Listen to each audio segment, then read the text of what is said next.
Hi, this is status message number 2 for February 24th, 2014.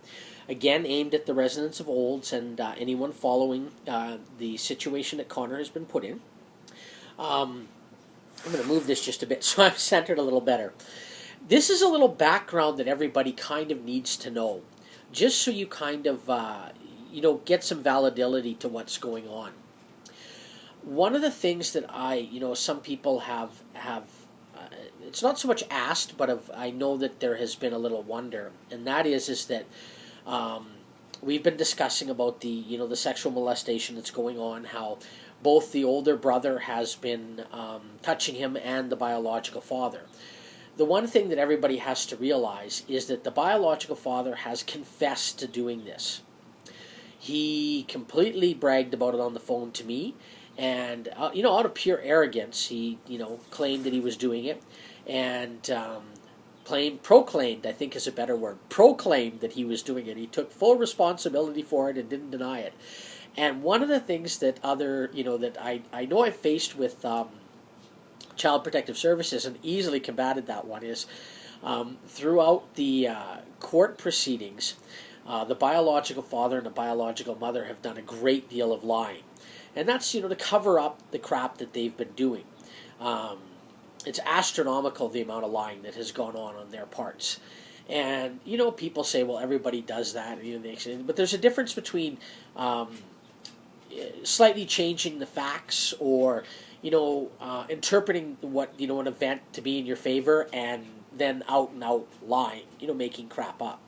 So just so everybody knows, and I will make this available through the website, in order to demonstrate who was telling the truth and who was lying, I voluntarily hired a polygraph company and submitted to multiple polygraph tests. And came through with flying colors that there was absolutely no deception in any way, shape, or form detected. And I am more than happy to let the results of the polygraph tests out. They're quite shocking with the things that I had to poly about, simply to try and corner some of their lying. Now, the amusing thing is that the minute they get corrected and put in their place about some of their lies, they simply make up new ones. It's a never-ending process with them.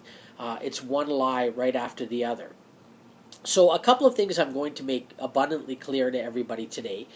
The biological father has confessed and proclaimed that he was sexually molesting Connor. The biological mother has also admitted under oath that she is an alcoholic, and not just an alcoholic, but a violent alcoholic. It's ironic that males don't always want to admit to this because this seems to be more of a female thing, but while her and I were together, I was assaulted on many occasions by her, and it's kind of, a long story, which I do believe I've put on the website already, so some of the background of that is on the website already. Now, the other thing that anyone that associates with the two of them should be cautious of. Not only is the mother an extremely violent alcoholic, she has a temper and is prone to violent outbursts at the best of times. The other thing is, in the last, I did discover at the house when we were in the process of splitting up that she had started using crack cocaine.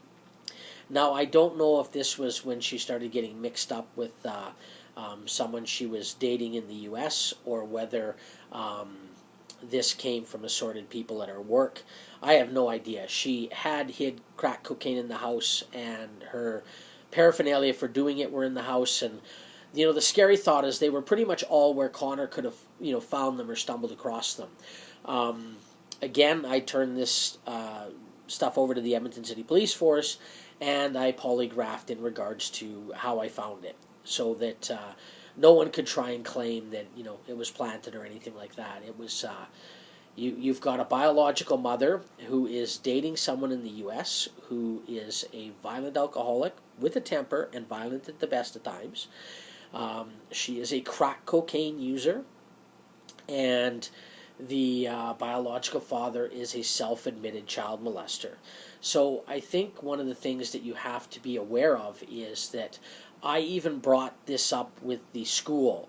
So the school was made aware of this close to a year ago, and they have participated.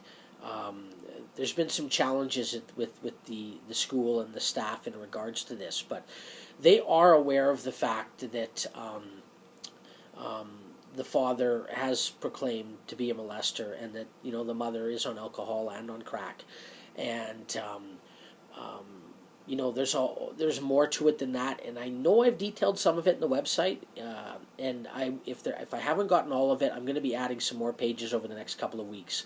Now that the investigation is sitting where it is, which I will do in another message, because I'm in a state where what I release to you now isn't going to have any effect. So I will release more to that in another message. So again, this is message 2 on February 24th. 2014, and I'm still thinking there's going to be 5 of them today. So I will let you know more later. Thanks for paying attention, and thank you for supporting Connor and helping him every step of the way.